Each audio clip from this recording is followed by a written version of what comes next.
Olá, que bom estar com todos novamente. Gostaria muito de agradecer por nos permitir entrar na sua casa, no seu lar, no seu coração principalmente. Agradecer por ter esse convívio, ter essa oportunidade.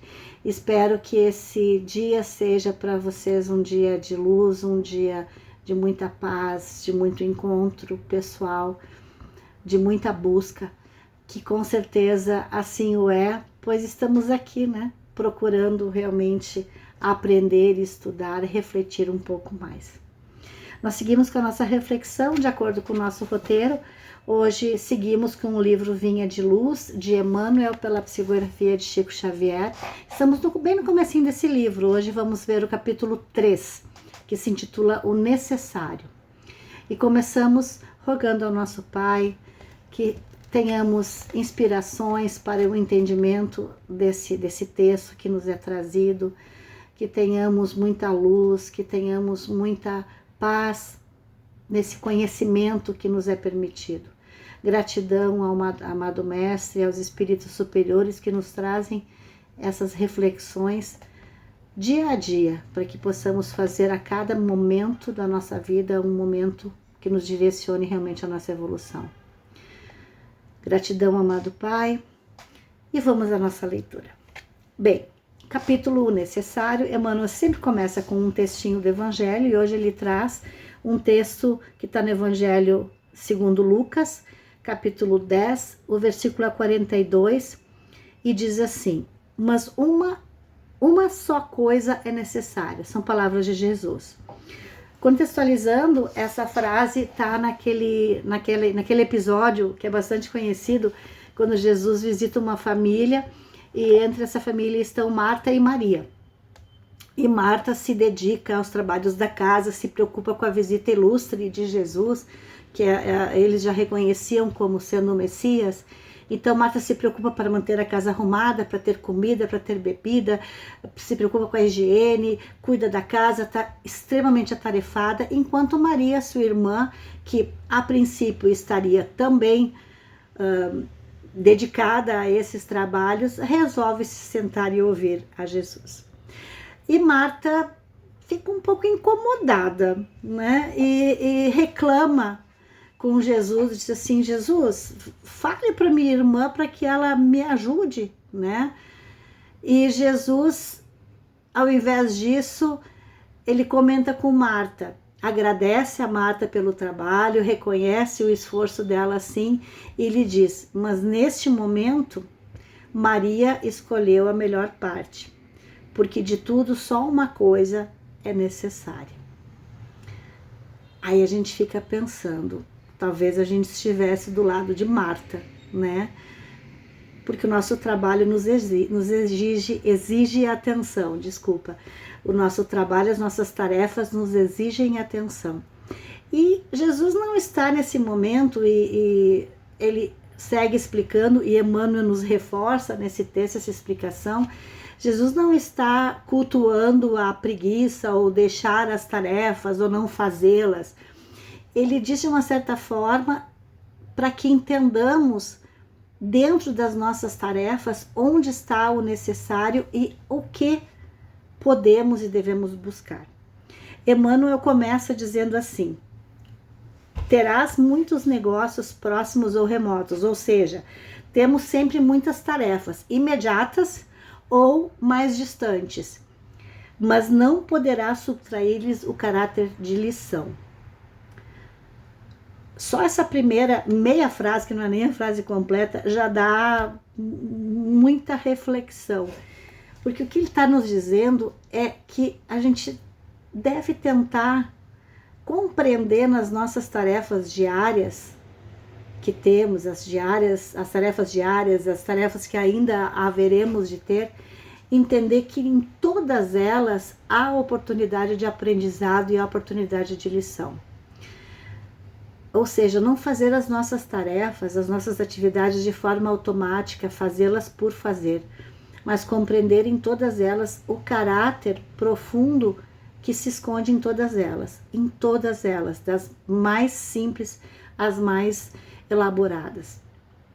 E Emmanuel segue falando dando vários exemplos, falando dos nossos interesses, falando das nossas fortunas, ou então melhor, da nossa necessidade de amealharmos recursos para nos mantermos vivos nesse mundo que ainda é de matéria.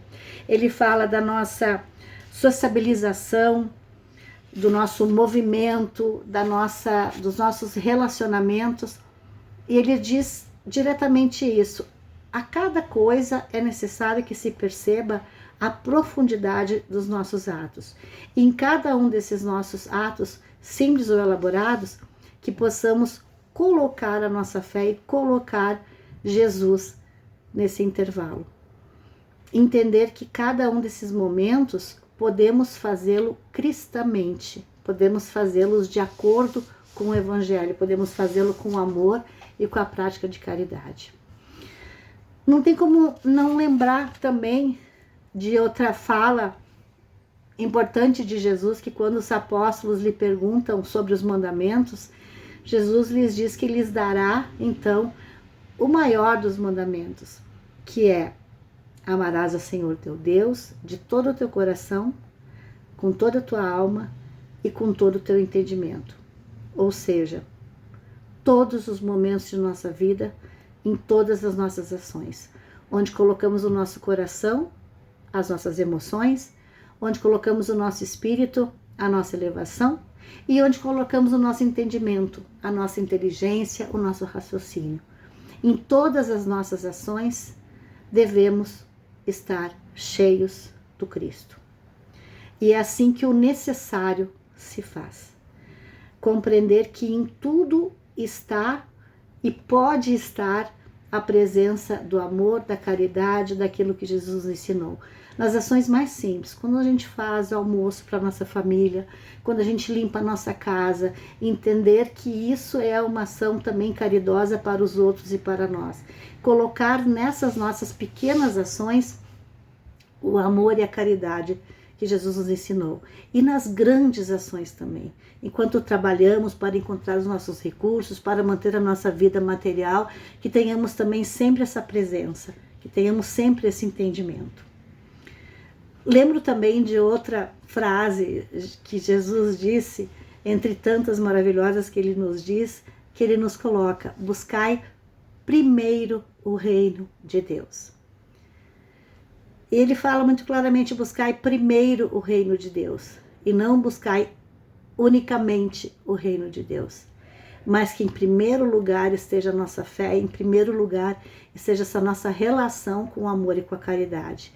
Tendo isso como base, como nosso ponto de partida, todo o resto fica mais fácil de carregar, todo o resto fica mais fácil de buscar, e todo o restante a gente trabalha, a gente se relaciona, a gente estuda com um objetivo claro, que é o nosso objetivo de evolução, e estamos em consonância com o Evangelho.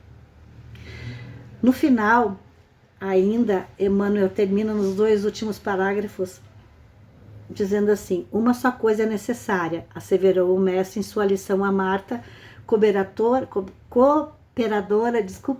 dedicada e ativa. De novo, ele não estava criticando a cooperação e o trabalho de Maria. Ele estava realçando que dentro disso também deve estar o amor, deve estar o necessário. Jesus desejava dizer que, acima de tudo, compete-nos guardar dentro de nós mesmos uma atitude adequada ante os desígnios do Todo-Poderoso, avançando segundo o roteiro que nos traçou a Divina Lei. Talvez se Marta estivesse trabalhando, executando todos os serviços que ela estava executando em prol ou para receber esse convidado ilustre, com mais amor e mais caridade, talvez ela não tivesse cobrado de Maria a sua ação e faria desse seu serviço uma lição, como nos ensina Emmanuel. Essa é a questão, é colocar em tudo a palavra, o amor de Jesus, fazer de tudo uma prece. Tudo que fazemos é uma oração. Todos os nossos atos devem e podem estar cheios do Cristo. Que assim possamos executar as nossas tarefas de forma sempre mais leve, de forma mais tranquila, de forma mais amorosa, cheios do amor. Que outra coisa também que Jesus nos disse é que estando com Ele, o fardo será leve. Tudo se torna muito mais simples, muito mais tranquilo, quanto nas nossas tarefas, nas nossas administrações também, nas nossas atividades, colocamos Jesus e o nosso amor a Cristo em primeiro lugar. Que tenhamos essa coragem, que tenhamos essa lembrança a cada dia que acordamos, desde o nosso despertar até o nosso sono e durante ele também. Que Jesus nos abençoe hoje e sempre e que possamos estar sempre com Ele. É essa a nossa escolha. Que assim seja.